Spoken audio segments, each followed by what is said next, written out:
convening this ministerial session on the growing threat from North Korea. Upon taking office, President Trump identified North Korea as the United States' greatest national security threat. That judgment remains the same today.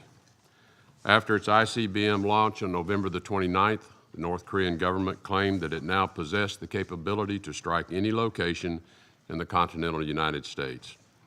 North Korea's growing capabilities reflect a direct threat to our security and the security of the entire world. We do not regard this claim as an empty threat. North Korean regime's continuing unlawful missile launches and testing activities signal its contempt for the United States, its neighbors in Asia, and all members of the United Nations. In face of such a threat, inaction is unacceptable for any nation. Through a series of robust Security Council resolutions, this body has taken a leading role in condemning North Korea's unlawful nuclear and missile programs and imposing consequences. The international community remains firm in our determination that we will not accept a nuclear North Korea. Each UN member state must fully implement all existing UN Security Council resolutions. For those nations who have not done so, or who have been slow to enforce Security Council resolutions, your hesitation calls into questions whether your vote is a commitment to words only, but not actions. For countries who have not taken action, I urge you to consider your interest, your allegiances, and your values in the face of this grave and global threat. We believe that more can and must be done beyond enforcing the minimum requirements of the Security Council resolutions directed at the DPRK. Last spring, the United States initiated a peaceful pressure campaign of economic and diplomatic sanctions against North Korea with the intent of setting conditions for North Korea to engage in serious negotiations toward the complete, verifiable, and irreversible abandonment of its nuclear weapons programs.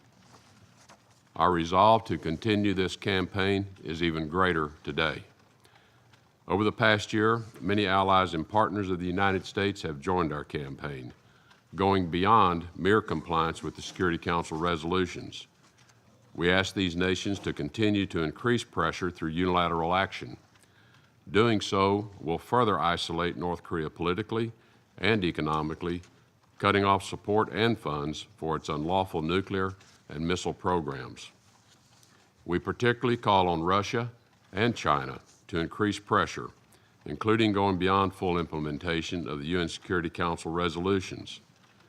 Continuing to allow North Korean laborers to toil in slave-like conditions inside Russia in exchange for wages used to fund nuclear weapons programs calls into question Russia's dedication as a partner for peace.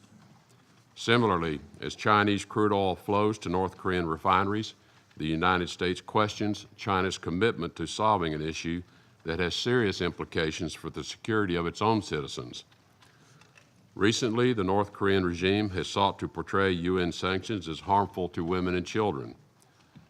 But this is a regime that hypocritically spends billions on nuclear and ballistic missile programs while its own people suffer great poverty. The regime could feed and care for women, children, and ordinary people of North Korea if it chose the welfare of its people over weapons development. The DPRK has a choice. It can reverse course, give up its unlawful nuclear weapons program, and join the community of nations, or it can continue to condemn its people to poverty and isolation. The regime in Pyongyang bears the ultimate responsibility for the well-being of its people. North Korea claims to undertake its nuclear weapons program as an essential step for the survival of its regime.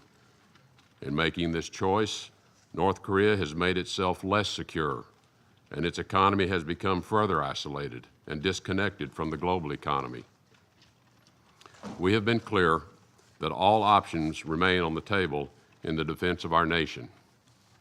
But we do not seek, nor do we want, war with North Korea.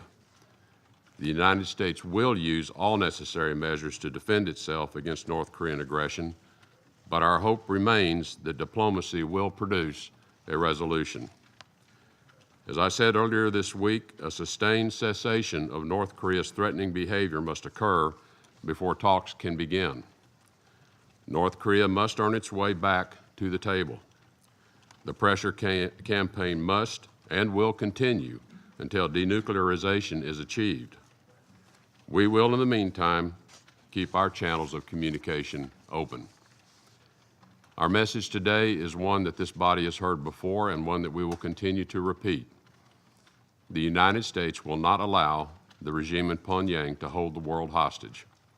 We will continue to hold North Korea accountable for its reckless and threatening behavior today and in the future. We ask every nation here to join us in exerting sovereignty to protect all of our people. We also ask all to join a unified effort to achieve a complete and verifiable denuclearization of the Korean Peninsula. Thank you.